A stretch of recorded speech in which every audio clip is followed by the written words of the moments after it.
Hello दोस्तों, कैसे हैं आप सब लोग। उम्मीद करते हैं आप सब लोग अच्छे होंगे। तो एक शानदार वीडियो आपके लिए लेकर आ गए। यदि आप भी एक मोबाइल टेक्नीशियन है और आपके पास में कोई डेड फोन आता है तो उसको आप रिपेयर नहीं कर पाते हैं, तो आज की वीडियो में आप एंड तक बने रहिए और बताएंगे कि किस तरीके से आपको किसी भी डेड फोन के ऊपर काम करना होता है, किस तरीके से चेक करना होता है, किस लाइन को ट्रेस करना होता है, किस लाइन में कितना वोल्टेज आता है।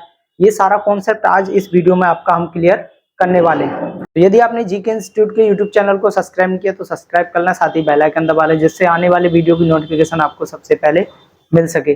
जीके इंस्टीट्यूट के यूट्यूब चैनल पर आपको बहुत ही हेल्पफुल वीडियो देखने के लिए मिलते हैं जिसमें हम बताते हैं कि किस तरीके से किसी भी आईसी के ऊपर काम करना होता है, बूट सीक्वेंस कैसे पढ़ना होता है, स्कीमेटिक कैसे रीड करना होता है। ये सारे कॉन्सेप्ट हमारे यूट्यूब चैनल पर आपको देखने के लिए मिल जाते हैं।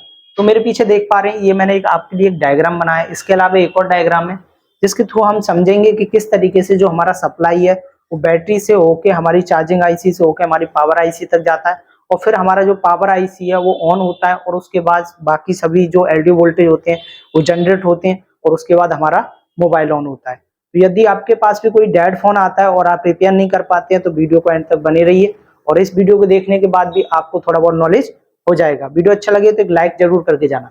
तो चलिए मैं आपको अपनी प्रेजेंटेशन पर लेके चलता हूँ। तो जैसा कि आप देख पा रहे हैं, एक डायग्राम है। बेसिकली एक ये 6357 जो हमारा पावर आईसी आता है उसका डायग्राम। बेसिकली हम कोई आईसी के ऊपर बात नहीं कर रहे हैं, हम बेसिकली सभी आईसीओ का जो कॉन्सेप्ट होता है उसके ऊपर बात कर रहे हैं। जैसे कि आपको पता है कि जब भी आपके पास में कोई मोबाइल आता है तो आप सबसे पहले उसमें चार्जिंग लगाइए या आप उसमें आप बैटरी लगा लीजिए। तो आपने बैटरी लगाया तो बैटरी से क्या होता है, हमारा जो भी सप्लाई होता है 3.7 वोल्ट से 4.2 वोल्ट तक का सप्लाई, ये सप्लाई सबसे पहले कहाँ जाता है, चार्जिंग आईसी के पास। अब चार्जिंग आईसी हमारा ये लगा हुआ है। अब ये चार्जिंग आईसी के पास सबसे पहले ये जो हमारा बीवैट का सप्लाई होता है ये जाता है, या फिर आप एक काम करें, इस मोबाइल में चार्जिंग केबल इंसर्ट कर दें। तो चार्जिंग केबल से क्या होगा, 5 वोल्ट इन होगा, और तो भी हमारा जो वीपीएस सप्लाई है वो बन जाएगा। चाहे तो आप यहाँ से बैटरी की जो बैटरी का जो कनेक्टर होता है उसको लगा दें तो भी हमारा वीपीएस सप्लाई बन जाएगा। कहने का मतलब ये है कि या तो आप चार्जिंग लगा के आप वीपीएस सप्लाई चेक करें या आप बैटरी लगा के चेक करें। अब ये जो वीपीएस सप्लाई होता है इसको चेक करने के लिए जो चार्जिंग आईसी होती है उसके पास में आपको एक कॉइल देखने के लिए मिलेगा। इस कॉइल के आपको एक साइड पर वीपीएस सप्लाई देखने के लिए मिलेगा। अब यही जो सप्लाई होता है हमारा, वो सप्लाई हमारा पावर आईसी तक पहुंचता है। यानी कि जो हमारे मोबाइल में पावर आईसी लगी हुई है, पावर आईसी यानी कि जिसके पास बहुत सारी बक कॉइल लगी होती हैं, वही हमारा पावर आईसी होता है। अब ये जैसे ही हमारी पावर आईसी में जो वोल्टेज सिस्टम का सप्लाई होता है जो कि हमारा 4.2 वोल्ट का होता है, बेसिकली ये 3.7 से 4.2 के बीच में कुछ भी हो सकता है। अब ये सप्लाई हमारी पावर आईसी को मिली। अब जैसे ही हमारी पावर आईसी को ये सप्लाई मिलती है तो आपने देखा होगा कि हमारी पावर आईसी के पास में बहुत सारी बक कॉइल लगी होती है। देखा आपने सभी? Yes sir. अब इन बक कॉइल का काम क्या होता है, आपके भी दिमाग में आता होगा। तो देखिए ये यहाँ पे देख सकते हैं, ये कॉइल लगी हुई है, यहाँ पे देख सकते हैं ये कॉइल लगी हुई है, और साइड में एक फोटो देख पा रहे हैं। इस तरीके से पावर आईसी के पास में बहुत सारी कॉइल आपको देखने के लिए मिलती है। बेसिकली होता क्या है कि हर कॉइल का अपना अपना काम होता है। अब क्या काम होता है उसको आप थोड़ा सा समझिए। जैसे ही इसमें पावर हमारा इन होता है यहाँ पर, अब पावर जैसे ही इन हुआ तो जो पावर आईसी है उससे एक पावर की का वोल्टेज जनरेट होता है। पावर की का जो कहाँ चला जाता है, हमारे ऑन ऑफ बटन पर। ठीक है, अब जैसे ये ऑन ऑफ बटन पे चला गया उसके बाद में एक हमारा वीआरटीसी का वोल्टेज बनता है जो कि होता है हमारा 2.8 वोल्ट। अब इसको कहाँ चेक करना है, कैसे चेक करना है, उसके लिए आपको थोड़ा डायग्राम पढ़ना आना चाहिए, स्कीमेटिक पढ़ना आना चाहिए। स्कीमेटिक से आप बहुत ही आसानी से आप चेक कर सकते हैं कि ये वोल्टेज कहाँ पर बनता है। अब जैसे ही ये बनेगा उसके बाद रिफरेंस वोल्टेज बनती है यहाँ पर। ठीक है, ये दो वोल्टेज बनना जरूरी है, 1.2 और 2.8 वोल्ट।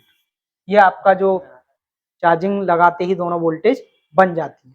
उसके बाद में जो हमारी कॉइल लगी होती हैं, इन कॉइल से अपना अपना एक वोल्टेज आउट होता है जो कि होता है हमारा 0.6 वोल्ट से लेके और 1.2 2 वोल्ट तक का सप्लाई। क्लियर।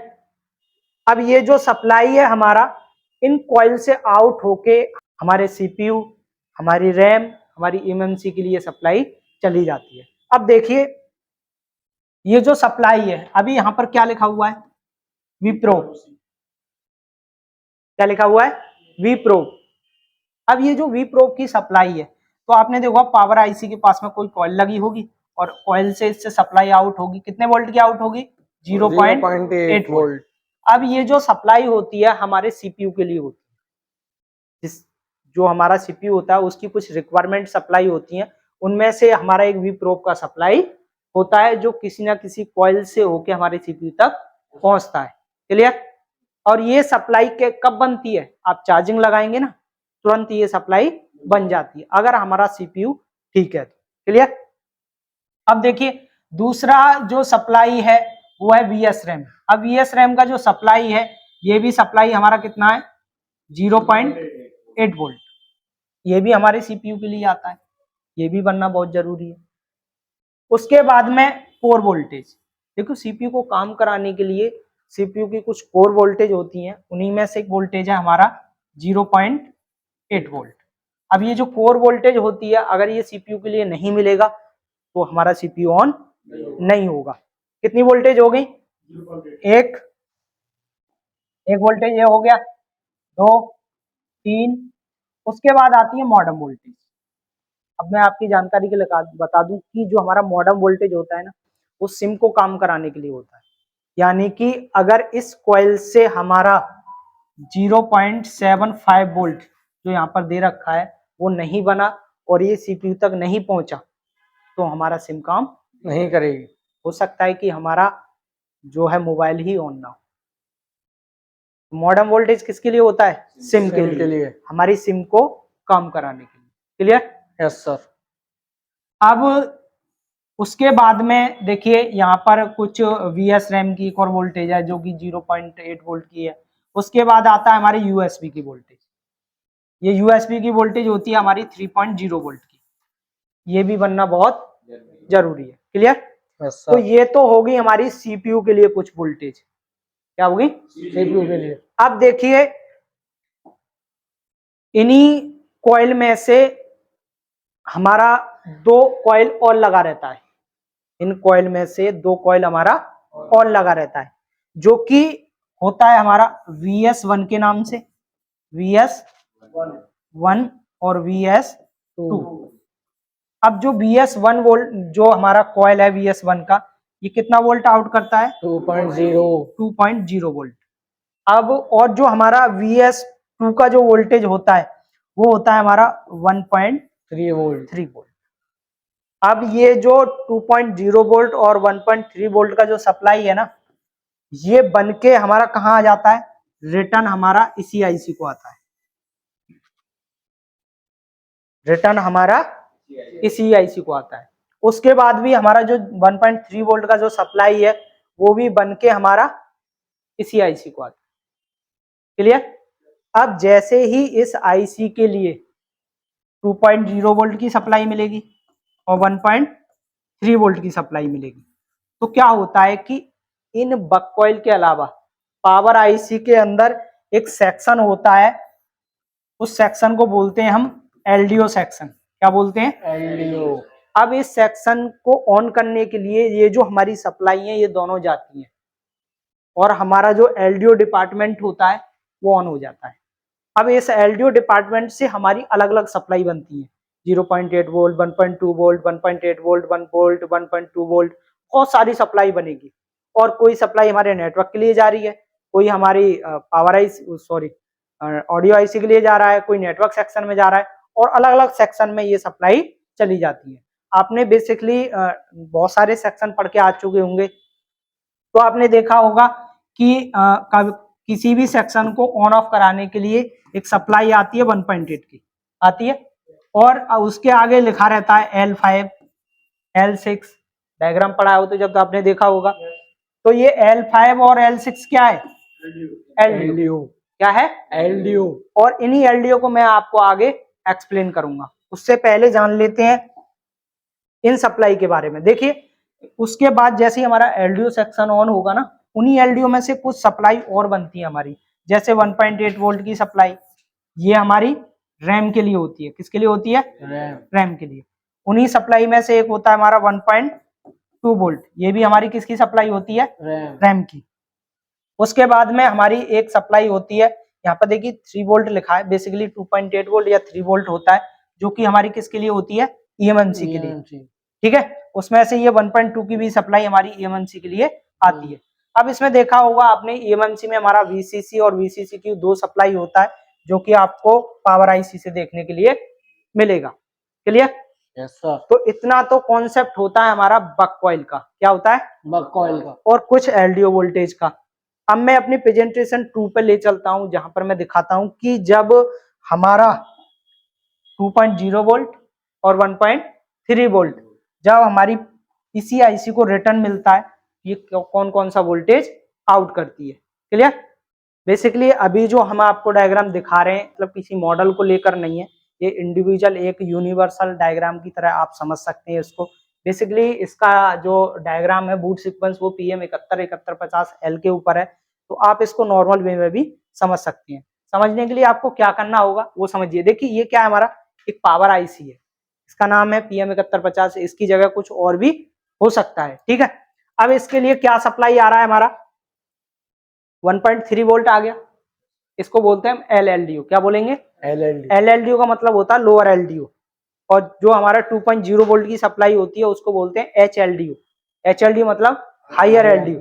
अब ये जो HLDO और हायर LDO की सप्लाई हमारी इस आईसी के लिए मिलती है ना, तो इस आईसी से क्या होता है, हमारे सबसे पहले जो वोल्टेज आउट होती है वो होती है 1.2 वोल्ट। क्या होती है? अब ये जो 1.2 वोल्ट का जो सप्लाई है किसके लिए जाता है? WTR के। किसके लिए? WTR। आपने देखा होगा पावर आईसी से WTR के लिए 2 वोल्ट आती है। कितनी? 2। एक तो आता है 1 वोल्ट, एक होता है 1.2 वोल्ट। अब ये कहां से आती है? सीधी पावर आईसी से। और पावर आईसी के कौन से डिपार्टमेंट से आती है? LDO डिपार्टमेंट से। कौन से? LDO। अब उन्हीं LDO में से एक LDO से बनता है हमारा 1.2, जो कि हमारी WTR के लिए जाता है।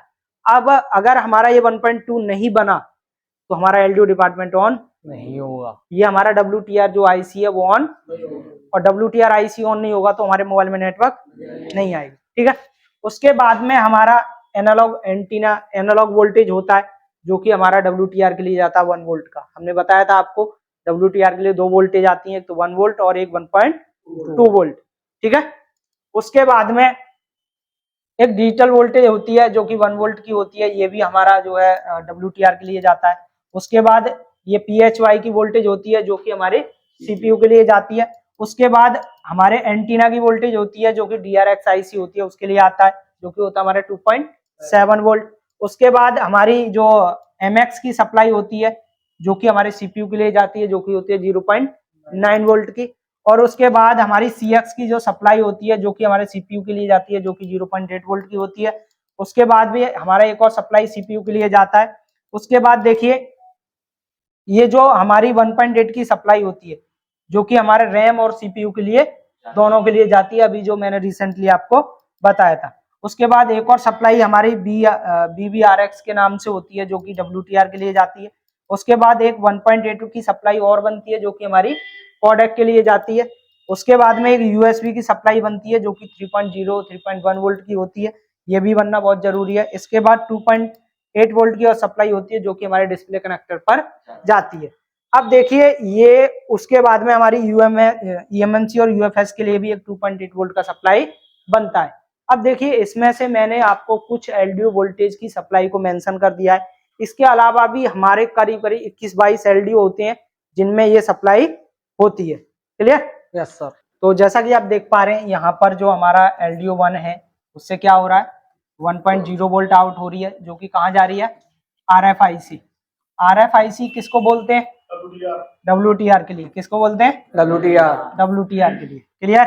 Yes sir. उसके बाद में देखिए 1.2 वोल्ट का सप्लाई है जो कि LPDDR MIPI की लाइन के लिए जा रहा है। ठीक है, उसके बाद 1.2 की है VDD MX की सप्लाई है। उसके बाद देखिए ये हमारा RFIC के लिए जा रहा है 1.8 एंड GPS के लिए जा रहा है। उसके बाद देखिए डिफॉल्ट ऑन ऑफ जो हमारा वोल्टेज होता है जो कि 1.8 वोल्ट है, जो कि LDO 5 से आ रहा है। अब ये जो LDO 5 से वोल्टेज आउट होता है, ये कितने सारे सेक्शन के लिए जाता है, टच के लिए जाता है हमारा, ऑडियो IC के लिए जाता है हमारा, कई सारे सेक्शन के ऑन ऑफ कराने के लिए बनता है, ठीक है। अगर ये सप्लाई नहीं बनेगा तो हमारा मोबाइल ही डेड हो जाएगा। उसके बाद देखिए LDO 6 से 1.8 बन रहा है। उसके बाद देखिए यहाँ पर eMMC का वोल्टेज बन रहा है, उसके बाद सेंसर, उसके बाद SD कार्ड, उसके बाद USB ऑडियो। तो ऐसे करके हमारा जो देखिए यहाँ पर देखिए कैमरे की सप्लाई बन रही है। तो ऐसे करके बहुत सारे LDO वोल्टेज जनरेट होते हैं और वो अलग अलग सेक्शन के लिए चले जाते हैं। तो इसके ऊपर मैंने पहले भी एक वीडियो बनाया, उसको भी जाके आप देख सकते हैं, लिंक नीचे डिस्क्रिप्शन में दे रखा है। और मैं आपको लास्ट में एक पावर IC का फोटो आपको लगा दे रहा हूँ। देखिए यहाँ पर आपको बहुत सारे बक कॉइल इसके पास में देखने के लिए मिल रहे हैं और इन्हीं बक कॉइल से हमारा जो है 0.6 से लेके 1.2 वोल्ट तक का सप्लाई आउट होता है, जो कि हमारे CPU, रैम, रोम के लिए जाता है।